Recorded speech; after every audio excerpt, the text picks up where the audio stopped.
सवाल ये है कि आप पत्रकार जो जनता को बताते हैं कि नहीं ये हो रहा है, देश समाज में ये हो रहा है, आप उन्हीं की आवाज़ को दबा दो ताकि जनता तक बात ना पहुंचे। सरकार इंटरनेट जिस तरीके से 15 जिलों में, हरियाणा में 15 जिलों में 30 जनवरी तक इंटरनेट बंद के, सारे बॉर्डरों पे आज 31 तारीख तक इंटरनेट बंद करने की घोषणा की गई है। ये क्या है?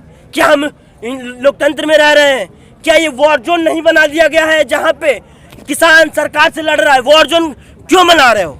ये सवाल ये है कि जो मसला जो किसान कह रहे हैं हमें हित नहीं चाहिए, आप उनका जबरदस्ती भला करने पर तुले हुए। आज जो डेमोक्रेसी पे लगातार हमले, चाहे छात्रों की बात कर लें, पत्रकारों की बात कर लें, महिलाओं की बात कर लें, आदिवासियों की बात कर लें, अल्पसंख्यकों की बात कर लें, तो एक टाइम था जब मीडिया को एक बहुत अच्छे रूप में लिया गया और लोग उस पर विश्वास जता रहे थे, परंतु आज जब हम देख रहे हैं तो हम जो भी है हम कहते हैं कि टीवी को कचरे के डब्बे में डाल दो। वो कहने का रीजन ही यही है सर कि मीडिया आज अपना विश्वास खो चुकी है और हमें उस विश्वास को वापस दिलवाने के लिए सरकार की दलाली से दूर हटाना पड़ेगा। इंडिपेंडेंट मीडिया है जो वास्तव में पत्रकारिता का जो सरोकार है, जो उसका असली दायित्व है, उसका निर्वहन करने की कोशिश कर रही है। अगर पत्रकारिता के इस दायित्व को अगर इंडिपेंडेंट मीडिया कहीं ना कहीं पहुंचा पा रही है लोगों तक, कहीं ना कहीं अगर वो सही काम कर रही है, तो मुझे लगता है कि पत्रकारिता पूरी तरह से उजड़ी नहीं है। पत्रकारिता अपने वजूद को फिर से स्टैब्लिश करने में लगी हुई है। जैसे कहा जाता है कि अतीत अपने आप को फिर से दोहराता है, इतिहास अपने आप को फिर से दोहराता है।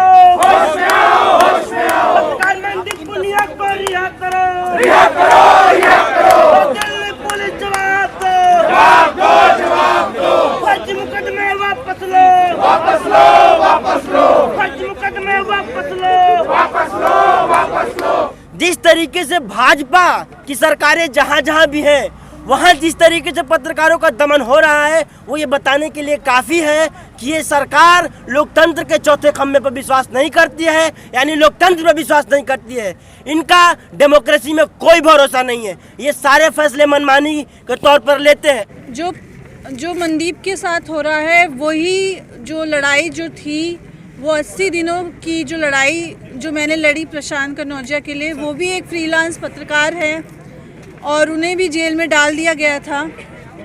तो आज हम सब मनदीप पुनिया के लिए इसलिए लड़ रहे हैं क्योंकि हमें सिर्फ प्रेस को नहीं बचाना है, प्रेस की फ्रीडम को नहीं बचाना है, लोकतंत्र को भी बचाना है। लोकतंत्र में सबसे ज़रूरी बात यह होती है कि प्रेस की फ्रीडम रहे, कि कोई भी पत्रकार जो फ्रीलांस पत्रकार है, ख़ास तौर पे जो अपना पैसा खर्चता है, अपनी जेब से पैसा खर्चता है, पेट्रोल का चाहे पैसा हो चाहे जो भी पैसा हो। मनदीप पुनिया पिछले 2 महीने से वहाँ पे थे और वहाँ पे साथ में पत्रकारिता कर रहे थे, अपना सच दिखा रहे थे। उनको सच दिखाने के लिए उन्हें जेल में डाला गया है। तो आज हम सब उनके लिए आवाज़ उठाए, उनका साथ दें, क्योंकि अगली बारी किसकी हो सकती है ये हमें पता नहीं है। क्योंकि 2014 से जब से भाजपा सरकार आई है, पत्रकारों को जिस तरीके से जेल में डाला गया है, अभी हाथरस के दौरान ही एक पत्रकार को जेल में डाला गया था। वो क्या कर रहा था? सिर्फ रिपोर्टिंग कर रहा था। रिपोर्टिंग की वजह से उन्हें जेल में डाल दिया गया।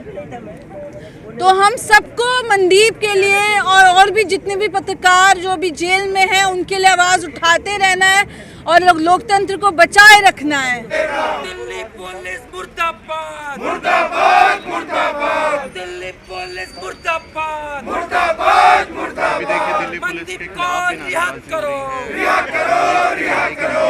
मनदीप को रिहा करो, रिहा करो, रिहा करो। शाम के समय करीब दर्जन भर से ज़्यादा पुलिस वाले लाठी डंडे लिए हुए हैं, शील्ड पहने हुए हैं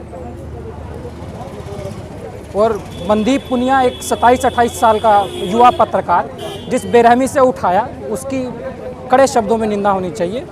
दिल्ली पुलिस किस दबाव में काम कर रही है, ये साफ साफ स्वतंत्र पत्रकारिता पे हमला है और स्वतंत्र पत्रकारिता करनी अपने आप में बहुत मुश्किल है। मनदीप पुनिया पिछले हम करीब 2 महीने से देख रहे हैं पुनिया जी को, वो लगातार ग्राउंड जीरो पे 24/7 काम कर रहे हैं। उसकी रिपोर्ट्स को तमाम बड़े छोटे पत्रकार फॉलो कर रहे हैं कि वो क्या खबर कर रहा है।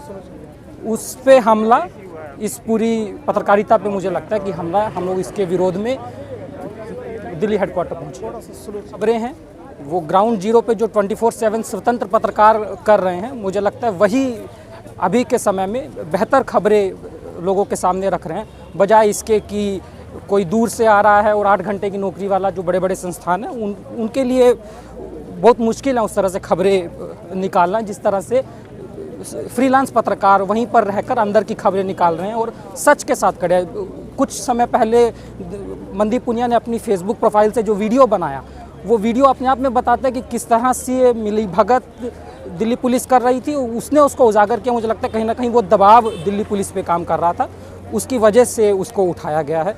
उसकी तुरंत रिहाई होनी चाहिए। मुझे लगता है अगर आप सच बोलेंगे, सच के साथ खड़ा होंगे तो आपके लिए मुश्किलें बहुत ज़्यादा होंगी। कि आज सबसे बड़ी त्रासदी ये है कि आज पत्रकार मौन होकर चल रहा है, उसके बगल में लाठीदारी घूम रहे हैं, उसे कोई अधिकार नहीं है अभी कुछ बोलने का, उसे आवाज़ उठाने के लिए कोई राह जगह नहीं दी गई है। तो इसकी धमक सरकार तक भी पहुंचेगी और हम लोग मनदीप पुनिया के साथ खड़े हैं। मैं बार बार कहता हूं कि वो एक जीवट पत्रकार थे और जिस जीवटता के साथ उन्होंने पत्रकारिता की, बिना लोभ के, बिना मोह के, बिना पैसों के लालच के।